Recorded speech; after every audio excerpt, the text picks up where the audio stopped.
Hello, everyone, and welcome back to the Revolutionize the Stage podcast. I'm Emily Heidel, and we're back with a reoccurring guest, our first reoccurring guest. Oh, really? Yeah. Really? Yeah. No one wanted to come here again? I guess not. Let it be known that actually I did not invite him. He asked. Yeah, I invited myself in. He invited himself in. But I guess if you're listening to this and you're not watching the video and you are not aware of who this voice is, can you introduce yourself again? I'm Danny Kim from the YouTube channel DKDKTV. I'm a YouTuber mostly. I've been doing YouTube for 5 years. We have about 730, 40? 5 years? Yeah. Whoa. 740,000 subscribers. We do videos about K-pop and the Korean wave. But also I'm here because not as a YouTuber, but as a band member of my band PIRA. So I play guitar and also I'm one of the main songwriters in the band. So yeah, that's why I invited myself in. I wanted people to listen to my music and I'm here to promote it. Yes. Oh, well, we're happy to have you here. You know, if you guys are listening to this and you're like, I thought this was like a behind the scenes sort of podcast. We actually it is did. behind the scenes. It is. Oh, it is. Yeah, okay, it is. But not necessarily with artists themselves. So, but we did have an Korean indie artist come on the podcast about 3 or 4 weeks ago. His name's Jang Ik Lee, and you can go check out that episode. But Danny saw that and was like, Hey, I want to do that. I want to be a guest. Yeah. For our 30 listeners. Yeah. Okay. Okay. Yeah. Hello, 30 people. Hello. Thanks for being here. Is your mom part of the 30 listeners? No, none of my family listens to any of my podcasts. Very sad. Some of my friends sometimes do, but only if the guest interests them. So it's. I listen to a few. Yeah. Oh, really? Yeah. Like ours. And also the indie guy. Okay. Yeah. And also, I forget, someone, like some YouTuber. Full Squad? Yeah, okay. Full Squad, maybe. We met you like right after. Anyway, okay. Okay. But you mentioned, so first of all, like Danny said, he's a part of an indie group called PIRA. Yeah. Okay. You guys have 1, 2, 3, Six. People in the group. Oh, 6 people. Yes, 6 people. You're one of the rhythmic guitarists. Is that what it like? Rhythm guitar. Yeah. I mean, I play lead on songs that I wrote, and the other guitarist, he's a better guitarist than me. So he mostly plays a lot of the lead on songs he wrote, and they're usually more complex solos. So. Wait, so there's Jongsun, Alex, Donghoon, Yoojun, and then you. And then there's a new person. Oh, okay. Her name is Anna Lee. Oh. She's also a YouTuber. She has like 300,000 subscribers or something. And yeah, I just asked her to join our band. Literally the day we met, I was like, because she was classically trained. Oh. She's a classically trained violinist. So I'm like, hey, you know how to play an instrument? You should join our band. And she was like, okay. And then she surprisingly liked the experience. So she was like, she decided to continue with us. So yeah. But she doesn't play violin. She plays keys here. Oh, sick. Okay, so you guys have a keyboardist? Yeah. She's our keyboardist. And nice. she adds a lot of classical touches to our music now. That'll be interesting. Yeah. Will it still have that sort of rock feel? Yeah. Yeah? Okay. So like you said, you are a YouTuber, and we'll get into more talking about Anna and like what's going to be next for PIRA. But you're a YouTuber, and I was watching, I think the intro to David's reaction to Simp. Their first music video. No, not first. Yeah, it was our first music video. I don't Simp. like that one. Well, didn't you like direct it? Yeah, basically filmed and edited and directed the entire music video myself. And at Xander's studio, Xander's studio. Yeah. The total budget was about $80, and that was mostly for the vegetables that were involved. So like basically this is a song about a simp that sees a hot girl at a bar, and he imagines all this like, crazy shit that he would do to get the girl. And like the chorus is, I'm gonna kill your boyfriend. It's a very incel-y song, Incel-y? Incel. What does that mean again? Incelibate. I don't know. It's basically those guys that are like can't get laid and they get really angry at women and just society in general. Oh, like that. But it was like a role play. So like we were going into the head of this person. I didn't write it, by the way. Our bassist Alex wrote it. But yeah, it was just like a fun, like dumb song that we did, and it was very easy to record because it's like a very simple song. So that's why we decided to record first. And that's basically why we made that video first. It was like a test drive for us because it was a simple song. Yeah. Okay. Yeah. And the plot is basically like this guy walks into a bar, sees this hot girl, and then in the music video, he's actually the waiter. The waiter sees a hot girl at a table, and then he starts imagining like these crazy things about killing the boyfriend that's with the girl. And we express that with cutting up vegetables, like cucumbers and carrots and whatnot. Eggplants. And yeah, eggplants, lots of eggplants. And there's lots of blood. And yeah, it's basically his imagination. You came up with the music video concept? Yeah, yeah. Okay. Do you want to walk out of this room now? I figured. I was like, probably Dan. So it was very childish, I would say. It was funny. It was definitely funny. And you said it took like 12 hours to film, right? Yeah, it took 12 hours to film, mostly because I was in the music video, but I was also shooting it. Oh, shit, really? So I was doing everything. Was Xander not there? No, it was 100% filmed by me and maybe the help of Alex, yeah. So you were just using his studio? Yeah. So, yeah, basically that's what happened. Yeah. Whoa. I was going to say, because I know Xander's price, it's not $80. Like, no, there's no way you could have, anyway, so that total, and it's Alex's. Yeah. So the studio costs are zero because our bassist owns the studio, half of the studio. Yeah. Right. Oh, okay, that makes sense. Just side note, does he still own half, or is it all Xander now? I don't know. Anyway, okay. I hope he owns half so that I can use it again. Use it for free. Okay. Okay. So I keep trying to ask this question. I keep getting sidetracked, but these are good stories. You mentioned, at the beginning of like the reaction to that simp music video, you were at the Han River and you were saying how the reason why you started this was so that you could get a break from YouTubing. Oh, and yeah. Can you tell us the reason behind that? I know the reason, or because you you said it, but can you give people a background? What was my reason? You said it was after like the cancel train? Yeah, okay. So like as a YouTuber that deals with a lot of K-pop news, there's a lot of things that can lead to controversy. We're on thin ice. So, I used to be pretty relevant back in the day where people would go on Twitter and, mass cancel me. Now I don't think I'm as relevant. I'm feeling these days because like I don't see any like shit on Twitter as much, So I feel kind of sad, honestly, in some ways. It's like we need to like to a certain extent, like that's a metric of your relevancy is how much people hate you. Like if people stop caring, then it's like people don't care about what you say, right? So I'm still sad, but in a different way. So he wants people to hate him, pretty much. I want people to care about what I say. Yeah. But anyway, you have a lot of people that care about what you say. Yeah. If you guys go to PIRA's YouTube channel, of course it makes sense. But like 100% of the comments are like, "I'm here because of Danny. I'm here because of Danny." Yeah. Like 200 plus. I feel kind of bad about that though. Why? Because like all the hard work that the rest of the band put in, like it's like. But aren't you the reason they're there? I mean, no. Sorry, no. I didn't mean like that. No. I hope my bandmates don't see this shit. No. I meant to. It's gonna be worse for you. I meant to rephrase it as like, you have to be there because. Okay. Here's the thing. Okay, I open a lot of doors. I feel for the band itself because you're just there for the clout. No one else. That's what I'm trying to say. I open a lot of doors for the band. I feel because I have a background on YouTube and have a lot of followers. So like take any indie band that we gig with. No hate on them.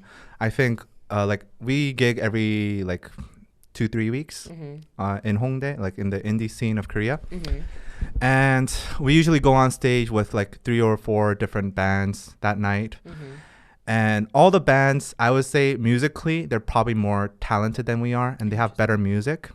But they have like 1/10 at most of like the following that we have. I mean, we don't even have a big following either, but that's thanks to, I guess, my subscribers. So shout out, I guess. Ducks. Shout out Ducks. But you also call them that, Ducks? Yeah. But at the same time, I also feel, I don't know how to put it. Like, I feel like a sense of guilt maybe, because it feels like I'm kind of cheating the system. And I'm only there because of my followers. It feels like, like, say Paris Hilton, she DJs, right? Yeah. But no one takes her seriously as a DJ. Hey, I mean, get it how you live it. You know? I know, but like, what do you like, wear a mask? Say she's like, headlining, Ultra Music Festival. It feels like she's there because she's Paris Hilton, not because she's a DJ, right? I'm not saying I'm Paris Hilton of Korean indie music, but I'm just saying it feels kind of wrong to like get traction and get interest off of other things other than music, and then that leads to doors being open for us. But I don't know, it feels kind of bad. And another thing about it is that like all the comments on our music videos are usually about me, so I feel kind of bad for the rest of the band. How do your bandmates, do they ever comment on that? No, I don't think they ever do. No. Meaning like... I think they like it. Okay. I hope.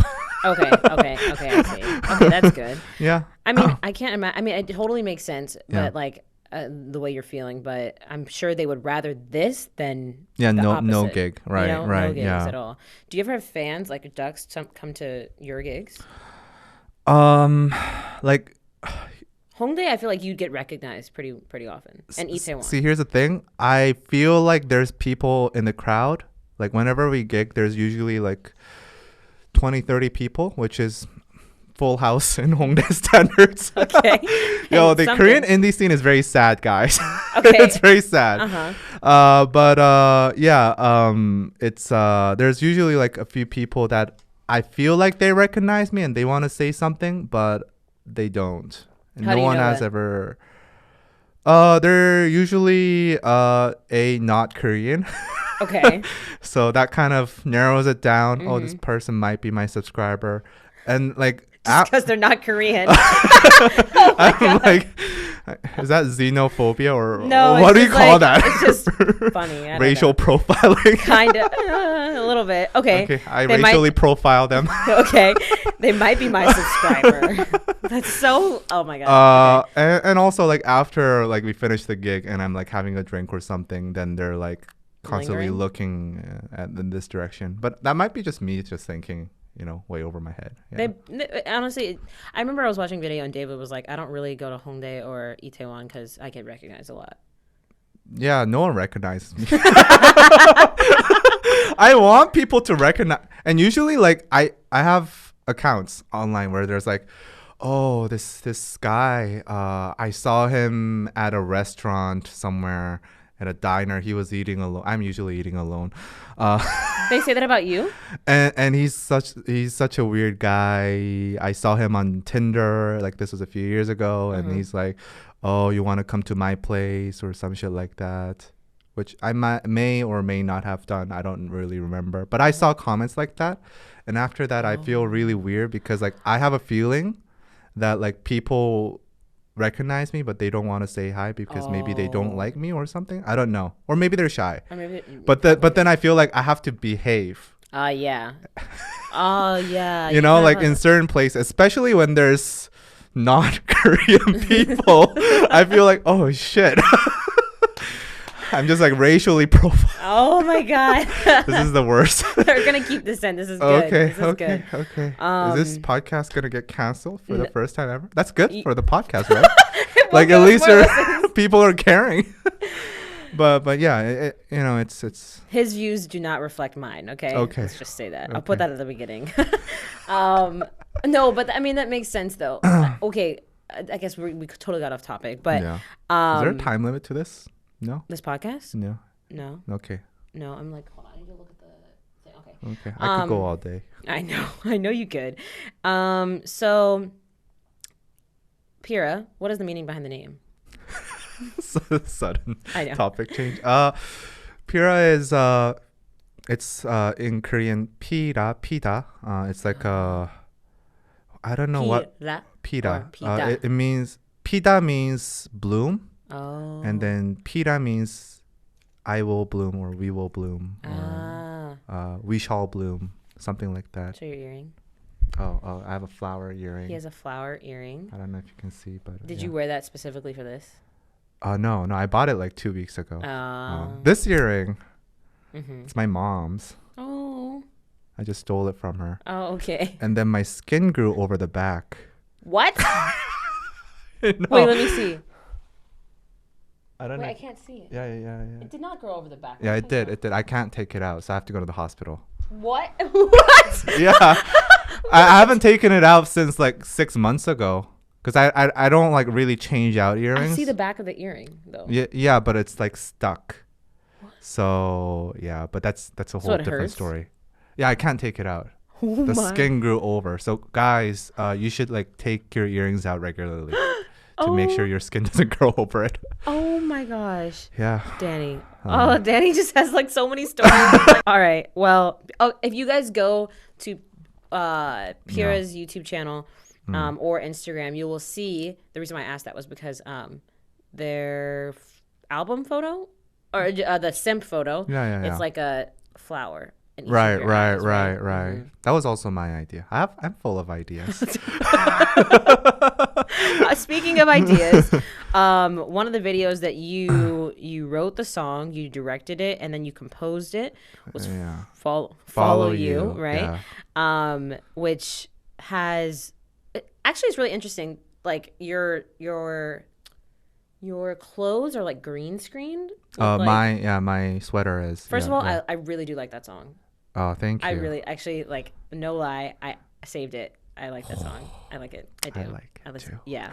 So good job, Danny. Yeah, that's what I do. I do good jobs. Okay, so besides that song, okay, so actually no, just tell us, what is that song about? It's about being a stalker, following this girl. So we have a connected theme here. It's like a simp. This guy's following this girl. Yeah, we're a bunch of creepers. But then we got the female voice thanks to Anna. So. Oh, she's in it? Oh, no. She wasn't in the band at that time. I see what you're saying. Yeah. I was like, what? But that's a joke, yeah, by the way. It's not about following a girl. It's basically about following your instincts. So the song that's directed, the entity that it's directed at is the instincts, your intuition inside of you, basically. Okay. So it's basically about, I'll follow my intuition even though sometimes I feel unsure about myself. And if you look at the music video, there's a lot of like butterflies, especially monarch butterflies. And that's because I got inspired from like the monarch butterflies. They go through 3 generations to go from Mexico to Canada. What? They travel, every single year. In the process, like one generation dies, and then the next generation carries the trip on. Wow. Like in the middle of somewhere in the USA, and keeps going on north, and they don't know why, but they just follow their intuition. That's their intuition, right? Wow. So I got inspired from that story, and basically, that's what happened. Yeah. So, okay, and you're like they don't know where they're going. Like that's the thing. Like they don't know where they're going. But they're following their intuition. But they're following their intuition, and they're hoping that it leads the right way. So the song's about following your intuition, even though you don't know where you're going and you feel unsure. Do you feel unsure about your journey? Yes. You do? 100%. I feel like ever since we first met back in 2019, which it feels like forever ago, but it's only 2 years ago. I feel like every conversation you're like, I don't know what I'm doing. I don't know what I want to do. Yeah, I don't know what I'm doing. But I say that every single day these days too. Yeah. I'm going through. Actually, no. This has been all my life. I was gonna say, This has at least been as long my as I've entire known you, life. you've had a perpetual like. Yeah. I don't know. Do you know where you're going? This shit got like real deep. I know. Do I know where I'm going? I have an idea of what I'm actually very content with what I'm doing now. Oh, because for me, like, I'm very like I think a lot, just by myself. Like I like to be by myself, and when I'm by myself, I feel like a very different person than when I'm with people. When I'm with people, I don't really show a lot of emotion, but when I'm by myself, I'm very confused and a lonely soul. Is this band? I'm very depressed, I think. Well, do you think I'm depressed? Can you make a diagnosis? I don't know if you're depressed. You know, depression diagnose or symptoms. Yeah. Usually are like you don't want to do anything, and you like just like you put everything off. But you don't seem to do that. That's only because I have a job, and I'm very professional. Yeah, but sometimes depression can even bleed into that. Yeah, that's true. So that's what I'm saying. Yeah. Okay. So I don't know. You might. I'm not sure. I'm not giving you a diagnosis. It's all clear now. He's not depressed. But stop being a little bitch. You said that last time. You said that last time. Stop. What did you say? Stop being a little bitch and get money or something like that. Oh, Jesus Christ. Okay. So back to PIRA. PIRA. Would you write PIRA? PIRA. Yeah, PIRA. Whatever you want to say. PIRA. Yeah. PIRA. PIRA. Yeah. PIRA. Okay. Okay. So the meaning behind the name is you're blooming. Yeah. And is there like a story? Like, I guess more actually back to the question that I had before, when you were like, okay, I'm getting canceled and I need a break from YouTubing. Why was being a part of a band the solution? Well, I was in a band like when I was in my early 20s, and right up until I did YouTube, I was in a band.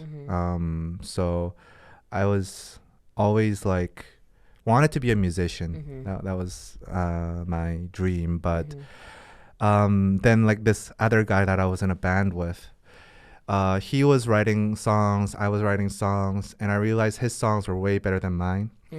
And I thought it was like close to being a genius. And the thing was like none of it was taking off or doing anything. So I realized if he can't make it, then I can't make it. So I kind of gave up trying to like chase that dream. And I kind of stopped playing guitar. I stopped making songs and really doing anything related to music. I see. And it was kind of like a sudden like cold turkey quit, because like up until I was like age 24, all I did was like just make music and just play guitar. And that was basically I didn't really have a social life. Like that was all I did. I worked out and then just made music. Oh, that's nice. Yeah. But then I realized, okay, I'm not talented at this. So I quit cold turkey and then I got into YouTube, which was like, it was a full-time job. And I was excited. I'm still excited. Not as much maybe, but like initially it was something really fun for me, and it was another creative outlet because I was making this new form of media. So I got carried away with that. And then I guess, after a while, the initial like excitement fades, and then you look for something else that's creative. Yeah. So like for me, I think like I needed that creative outlet, and music was always my go-to creative outlet. So that was what I did. How did you find your band members? I just searched up online, and isn't there like an app? There's like a website that's like an indie musician website. Okay.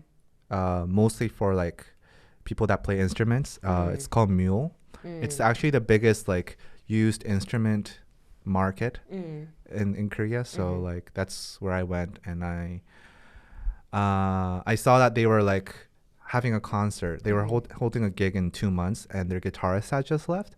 Okay. So like I hadn't picked up my guitar in like 2-3 years. So but I like the thing with me is I'm very goal driven. So like I like to have hard set goals to just push myself. Yeah. And I had to like kind of relearn how to play in 2 months to get ready for the gig. So so yeah, that's what I did. I was like, okay, this is a good challenge. So that's how it started. And yeah, and then we got new members. Like, I see. Yeah. So I said, okay, next year we're gonna make an album. And then that's what happened with last year. This year we're also trying to make an album. I don't know if we can finish it though. Yeah. By the end of the year. Yeah, I don't think we can finish it. Oh. But why not? Recording's hard, you know. Yeah, Recording takes a long time. That's one of the things I remember when we met last year. You were like, "Good Lord, like it's first of all, it's expensive. Yeah. Second of all, like it's just like a lot of these professional companies. You were saying the effects or like the mastering or whatever it is they put on the voice or like the tuning. The tuning. That's what it was. Vocal tuning? The vocal tuning. You were like, that is really. I don't know if it was hard or just like. Oh no, it takes a lot of work. That's the thing. Oh. Like like for example, vocal tuning. A lot of that is done by hand. So okay. Unless you want like a certain effect, like a T-Pain style auto-tune where it's like extreme. Like if you want really subtle, like just corrections, then that takes a lot of time. It's just all going individually, note by note, by hand. But that's actually not the most expensive part of the recording process. I would say just like recording an album itself is a very tiring process. Why? Like you're listening to the same song like 10 hours straight. Really? You're working on this shit for 10 hours.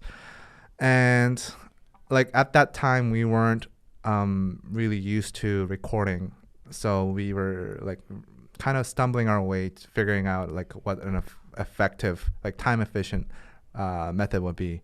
Now we kind of know, but like back then we didn't know, so we were going over the same line, you know, like for 2 hours trying to get it right.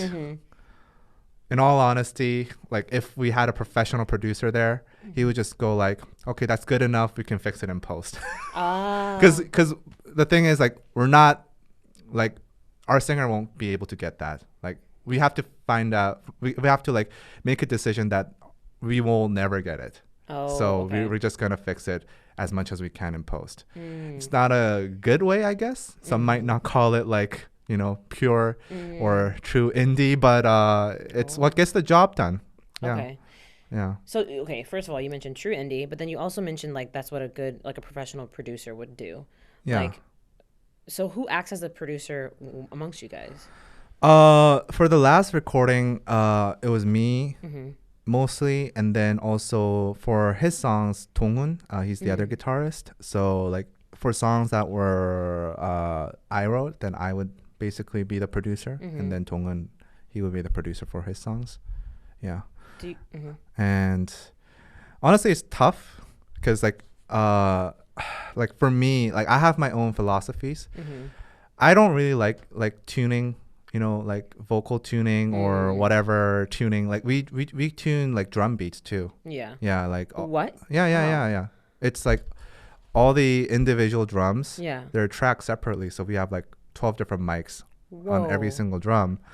And then but this is not just something that just we do. Like basically all the bands do this. Like they would push or like, you know, pull some of the drum, you know, tracks in order to, you know, maybe create a certain effect or maybe just like be more on time. Yeah. For me, like I kind of like having just like mistakes in albums. Yeah. For me, that adds like a human touch, and it's like like I see what they did here. You know, oh, they made a mistake. It's kind of fun. Like I find it fun to find mistakes in albums, and I think that adds a very human element. And I think that's part of what's, you know, being in a band is about. Like it's like you got 5 different people, 6 different people. They're all trying to play the same thing. It's kind of impossible to be all in sync. It's very hard. So I like that. But the rest of the band members did not like that. I can imagine. Yeah. They wanted to be perfect. Yeah. So there was a lot of back and forth. Eventually, we basically didn't tune like 99% of the vocals. I was very firm on that. Yeah. Actually, a lot of our listeners in the comments did not like that. They said they were like, and then I think they said they didn't like the unsteady vocals, but then I liked it. right, a lot of people were like, well, actually, Danny purposefully did it that way. Well, it wasn't purposely because it was the best we could do. I mean, we were trying to go for a perfect, recreation of what we had written. But it's just that we can't recreate it perfectly. And I think that's okay. I think the way, whoever it was, the couple of comments it was, they said like it shows like the wavering human emotions or something like that. Like that was the way you I don't consider it that deep. But okay. Well, that's some of your listeners or your whatever you want to think. Viewers thought such. No, we were just unskilled. But yeah, like I mean, listen to the Beatles records. They're full of like mistakes. Are they really? Yeah. There's so many mistakes in the Beatles records. Really? And like my favorite bands like Led Zeppelin. They like Jimmy Page. He's the lead guitarist in Led Zeppelin. He makes so many mistakes, especially live. But like even in recordings, he's not like the perfect player. But that just adds taste, is what I feel, and I like that. You mentioned how it's like if you try to tune it too much, it's not true indie. Is true indie supposed to be just like raw? I feel like pop production, everything's on beat, everything's 4x4, and everything's like, there's a very certain expectation of pop production where you expect it to be kind of perfect, and that's what you listen to pop for. I feel like indie music, a lot of times the way it differentiates itself is just its raw quality. But I think that all depends on the artist too, though. Like for me, that's just my vision of what I feel like, my music should be. But I have nothing against tuning drum beats or vocals. Yeah. Do you know who Nan So-chan is? She's No. they're like an indie. Hold on, you probably have heard. Let me just pull it up. I was like looking at different Sesonan. Sesonan. Yeah, they're my favorite indie musician. Really? Yeah. It seems like they're pretty popular. Yeah. They're great. Really? Yeah. Are they kind of the beginning of that song? The it sounds very like dissonant. raw. Yeah. Dissonant. Yeah. Yeah, they're really good. They are. I don't know. I just think of like when I think of. I guess now I'm thinking about a lot of indie groups. They do sound kind of just raw, like when they play. Yeah. Okay, that makes sense. Now, you mentioned also gigging. Is that what you say? Like when you were gigging? Yeah. Giggity. Okay. Giggity. That should be the name of someone's band. Giggity. Yeah, giggity. Giggity. Yeah. But no, you were saying that. When you're gigging, first of all, also, Jang, we didn't talk about this on the podcast in the episode, but afterwards we were talking about it, and he was saying that Hongdae is like the main indie scene area. Yeah. Like in terms of live music, yes. Yeah. Okay. Is it all in that like one little street pocket thing? No. It's kind of everywhere, but mostly like in the the airport. Railroad. Oh, kind of. Yeah. Like it's in the, where everybody's busking. Yeah. Yeah, like behind in the small alleys, there's a lot of like clubs there. Yeah. Okay. So usually, like you said, you have 3 to 4 different bands. Yeah. That are performing at night. Is it competitive? Like, are y'all chill with each other? Like, do you guys kick it? There's a mix though. Like, really? So like, it's basic etiquette. This is, I guess, basic etiquette and culture of indie. The indie scene here is, no matter like your place in the lineup. Say you're first, you stay until the end. Oh. Yeah, you have to watch the entire thing. Oh, really? Because they consider it, I guess, rude to just leave midway. Yeah. So, and you're all supportive of each other. Oh, that's good. So like it's like you're cheering them on, they're cheering you on. Yeah. But there will be a few bands that are like, not clapping. They're like, oh really? Really? Yeah. Oh shit. And also, to be honest, like I'll sometimes think, oh, this band's like, I can do better. Oh my gosh. But I don't say it to them. Like I don't say like, oh, you guys suck, because like at the end of the day, we're all just trying to like, have fun. Yeah. Are any of them like trying to become like professional? Also, that's the thing. Like, are you guys like, do you want this to be like a thing to make money off of and stuff? I don't hope it to be. Like I don't like wish it to be. Okay. In the sense that I don't feel like we're good enough, nor are we like, yeah, we're not good enough. No one gives a shit. Okay. I'm just happy to be making my own music. And there's a few people that are listening to it. And mostly it's just for myself. Like, what? Yeah. Why is the Korean indie scene a mess, like you said? Why is it dead? Oh, dead. Is that what you said? It's dead, and it's not a mess. It's just dead. Why? There's nothing to be a mess. It's just dead. So there is room for more people to get into it, and like I think like it's not saturated. I mean, it would be very easy to get in. I feel. But I'm also saying this from a perspective where I'm a YouTuber with a following. So, like, whenever we write for the auditions, like you have to write a basic profile, and then when they see your subscribers, they're like, "Oh, holy shit! Okay, you're in." Really? Wow. I mean, I don't want to like discredit our work, but I feel like, because like one of the club owners, he's it's actually, I won't name it, but it's actually one of the oldest. I think it's the oldest club in the Korean indie scene. It's like the birthplace of Korean indie, and he was like, he kind of changed his attitude after he saw my YouTube channel. Really?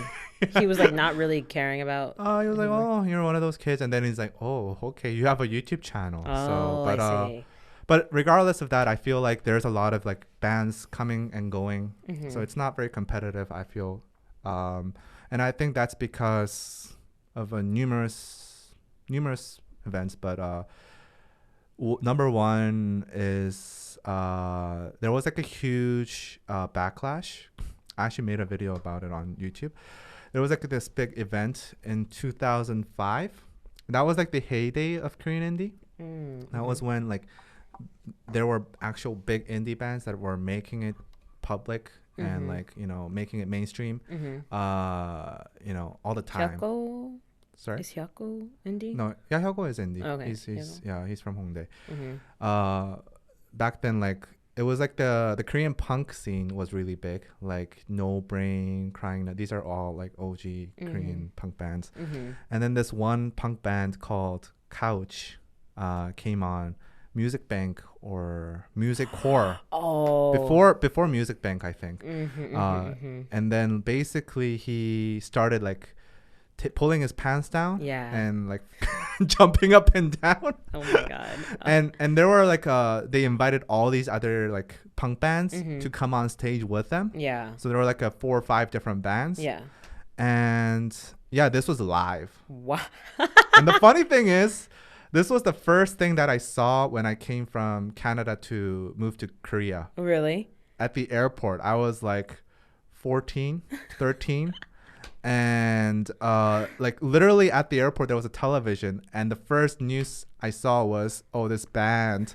So after that, this they had like regular sessions of like bands coming on Music Bank or Music Core, but they got rid of that, right? And there was like a whole like few years of no like indie band on television, and that kind of killed it. And then I guess like the popularity of just rock music fading is another thing. Why is rock music's popularity going down? I think it also has to do with the attitude of a lot of the artists, because they have like a very elitist mindset. A lot of the listeners too, they like old shit. Like ACD, like the bands that I named, Beatles, Led Zeppelin. Like half of them are dead. They're not gonna be headlining any rock festivals anytime soon. So and the people that do headline rock festivals, if you look at them, I mean recent years now they're like just hip hop artists, but like before it'll be like old bands like AC/DC, which is like Foo Fighters. Yeah, Foo Fighters is old though. Like they've been around since mid 90s. Oh yeah. So like people have a very strong attachment to the old shit in the rock industry, I guess. And I feel like a lot of the new artists that try new stuff get shunned a lot. So that's why I think it failed to evolve as much. But I've seen a very big comeback of like emo rock. Oh, yeah. Yeah, like, you know, Machine Gun Kelly's doing it. All the hip hop people are doing it. Tomorrow by Together. Yeah, You yeah. know, they're- Oh, yeah, yeah. The you know. new song. What was it called? Loser Lover. Yeah, that Lover, was Loser? that was 100% like emo rock. Yeah. Yeah. And then the other one before that, with the girl. Sorry? Oh, The- yeah, with the yeah, girl yeah, yeah, vocals in yeah, there? yeah, Yeah. yeah. So I think it's making a comeback that way. Yeah. Yeah. I see. Okay. But it's very sad, the Korean indie scene. Why don't you be like the pioneer for like making it come back? Like, would it be really hard to get Seoul? 세소년? Would it be really hard to like get them to be booked at a gig or like interview them on like DKDKTV? Like, what is their?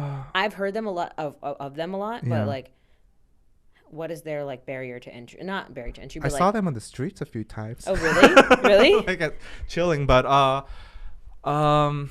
I mean, I don't think it would be hard for us to get 세소년 on our channel. The thing is, like, the interest in Korean indie is pretty low internationally as well. I feel there's like only a few artists that are like, I guess, making it, like PB, for example. BB's indie? I guess she's not indie. She's under like Tiger JK. Feel good? Yeah. Yeah. But still, like she could be considered indie-ish. Okay. Yeah. Okay. What But- about like Adoy?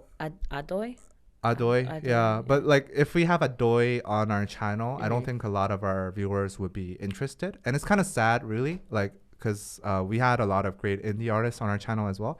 Like one of them, her name is Cacophony, and Mm-hmm. she actually received like indie album of the year or something from like the Korean music something. But she's got like a really big award, and not many people cared. And Yeah. her music's really great, but like not many people care. So like I kind of realized like it's a whole different market, and it's a very small market. That also makes me think of that series that you know have since stopped with The Critic.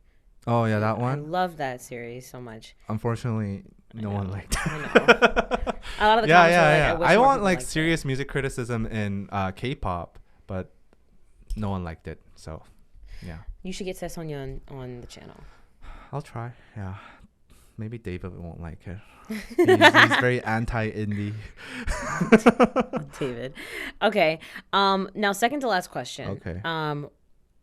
In terms of media outlets in the Korean indie scene, are there any that you would like love to be featured on?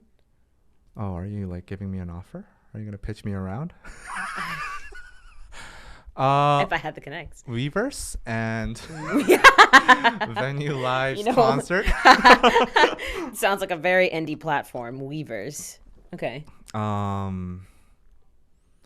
Honestly, I'm just doing whatever like people ask me to do. Okay. Yeah, like Yeah. I honestly don't really care how many people watch, I see. or because I don't really care. Like that, at the end of the day, I don't really care. So you're just like, I'm here Having fun. having fun. That's good. It's a hobby. It's Yeah. To me. To me? To me. Yeah. To me. To me? What? Hobby? Oh, chimi. Chimi. Chimi. Yeah, it's a chimi. It's a chimney. Yeah. I was like, to me? Yeah, it's at the end of the day, like we're just doing it for fun. And yeah, it's Okay. yeah, it's to get me away from my depression. But the thing is, I only make sad songs. Okay. Our keyboardist was complaining, "Why are you so fucking depressed in all your songs?" Because Actually, did he say that? yeah, it's a she. Anna. Oh, she said that. Yeah. Oh, uh-huh. But yeah, she basically told me like, because we have a lot of unreleased music that I share around, and they're all like, "I'm alone. I hate myself. I'm not enough." And I pretend, oh, it's about this character, but at the end of the day, maybe it's about me. It's me. Oh my God. Well, a lot of people are sad these days, or just in general all the time. So just to hear someone, Yeah. you know, Yeah. to hear someone help, Be reflect sad. that. Yeah. And Hey man, worsen their depression. I used to never listen to song lyrics, and then this year I was Uh, particularly sad. what And song did you listen to? oh, there are I could name you a few, but a lot of like Toxic by Britney Spears. that could fit the narrative. Oh yeah, I guess it could, but no, I listened to a lot of like those breakup back and forth. You're not good for me, but I can't stop. Goddamn Complicated. by I Am. Oh yeah. God damn it. Anyway. And amongst other songs, but either way, but now I listen to them, I'm like, oh wow, like I'm so glad there's so many sad songs out here because I can relate to exactly what they're saying. Yeah. I mean, Taylor Swift, everyone's freaking out about her songs, and Yeah. one of those songs I could totally relate to. There's so many songs I could go on. I was literally listening to some yesterday. It was like Tear by BTS. I was listening to, I can't think of the other ones. Epiphany. No, it was like, it was Dr. Bebe by Pentagon. That song. Is that song sad? Yeah, but it's really intense, and it's really, I think it's Pentagon's like really first like dark sort of song. And funny enough, Kino from Pentagon, he recommended Seonyeon on. Okay. Yeah. Anyway. You should listen to Black Skirts. That's also one of my favorite indie bands. Do you know Black Skirts? No. Okay. I recommend. Yeah. I'll look them up. Do you like Foster the People? You do? Okay. Yeah. For me, don't hate me, but whenever I listen to K-pop songs, it's hard. Like as a sad person, it's hard. Oh. It's too like even the sad songs is like there's a lot of like hard beats, right? And like I listen to K-pop when I'm feeling good, but I don't listen to K-pop when I'm feeling bad. For me, it's like I'm more about like the really, really depressed people. Like, I don't know, Elliott Smith. Do you know Elliott Smith? I've heard of him. Yeah, it's this really depressed guy. Really? Yeah, he died. He died? Yeah, but well, people die. Okay, obviously. You will die one day. Surprise. I will, unfortunately. You might live on in the metaverse, though. Oh, that's true. Ready Player One. Okay. I don't want to. How do you feel about going into the metaverse? Have you played Zepeto before? I've looked at it. Never played it. Have you? I made an item to sell, like a hat. Yeah. To sell? Yeah. Well, Danny, we don't have another 4 hours to talk about this. Okay. You guys should make a whole. You know what your next thing should be? You should make a metaverse like music video. Roblox. That yes. Make a metaverse music video. Oh shit! Actually, that's a good idea. Yeah. Thank you. You better. Yeah. Credit me. I'll have you in the video too. Like, I'll really? make an Emily Roblox character. Okay. What are PIRA's future goals? Okay, you have a 6th member, a girl. Yeah. One female. That sounds weird. Okay. What are your future goals? You have a girl. Yeah. What is next for PIRA? Well, we're gonna record an album. Hopefully, we have about 4 or 5 songs ready to record. And we're gonna make a few music videos, and then we're also performing a big gig in January of more than 100 people. Ooh. With a few other bands. In Hongdae? I don't know. Also, this I don't know about. Yeah, I just do whatever people tell me to do. It's like, hey, play guitar here, okay. Oh my Play guitar here, okay. Okay. Oh my god. But before we go to Danny's performance of the song, Danny, can you tell people where they can find PIRA? You can find us on YouTube. It's a little hard because we're nobodies. PIRA. Apparently, there's another band from like Colombia or some shit. Oh, really? that's like PIRA. So we're competing with them, but yeah. Apparently, PIRA means like crazy or something. Yeah. So we're competing with them, but PIRA, it's like a icon of a flower, and you can also find us on Instagram, band_PIRA, and on DKDKTV you can find me because we didn't ask. I'm kidding. No. Okay. You can find more of my lovely personality. DKDKTV, and on Instagram you guys are DKDKTV, and on Twitter you guys are DKDKTV92, right? Yeah, don't follow us on Twitter. Okay. And then Danny's Instagram is at Yumstagram, GYUM Instagram. Yes, There you I'll go. put that in the corner of the video. Thank you, Danny. Right. Thank you guys for listening. If you're still That here, was a long ass podcast. we're gonna go to Okay. Danny's performance. Before we go to that, though, make sure to, if you want to keep up with Revolutionize the Stage podcast, unlike Danny, you can follow us on Twitter and Instagram at Rev the Stage Pod, and keep up with all the concerts that VenewLive has on VenewLive.com and at Venue_Live on Instagram and Twitter, and we also have a Facebook as well. Thank you for listening. Let's go to Danny's performance. Okay. Yay. Okay. This one is called FaceTime Lovers. This is a song that's gonna be on our next album. It's actually a song I wrote because I'm in a long distance relationship, and we're FaceTime lovers. And it's a song that's gonna be sung by me on the album because it's a very personal song. And I've been singing it in our gigs ever since I wrote it. And I'm a terrible singer.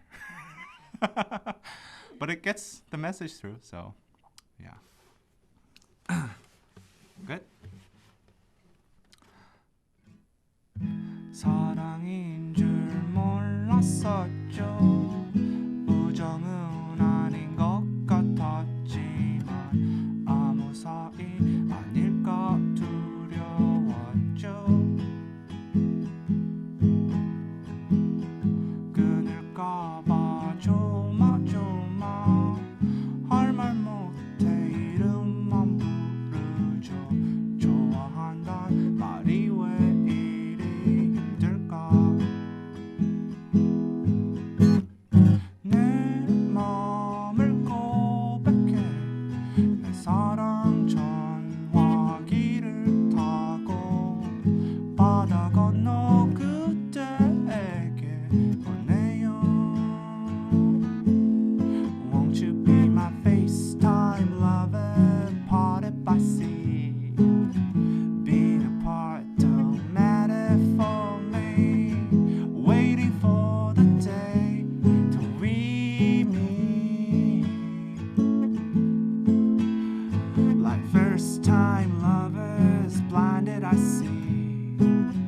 Only you with the whole world underneath. Waiting for the day to we meet.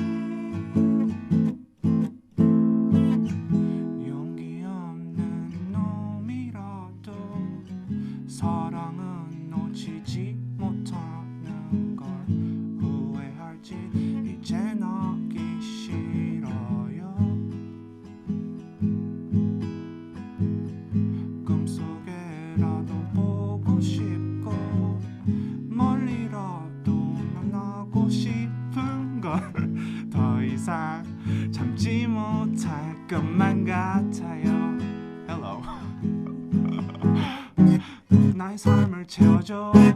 내가 아닌 우리의 사랑으로 혼자 아닌 우리의 삶으로 살아가고 싶어. 그대와 함께라면. We made it far. We're FaceTime lovers, parted by sea.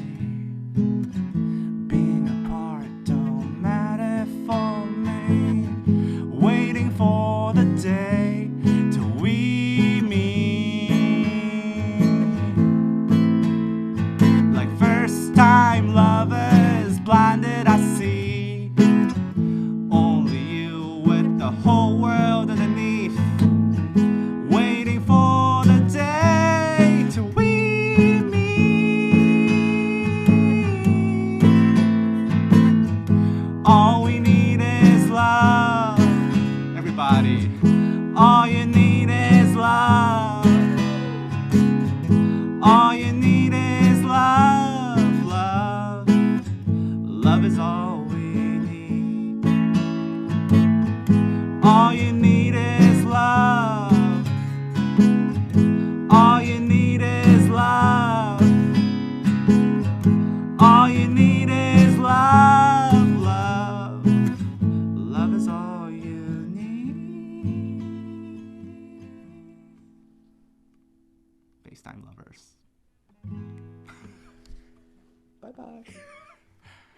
Oh, that was a great last part.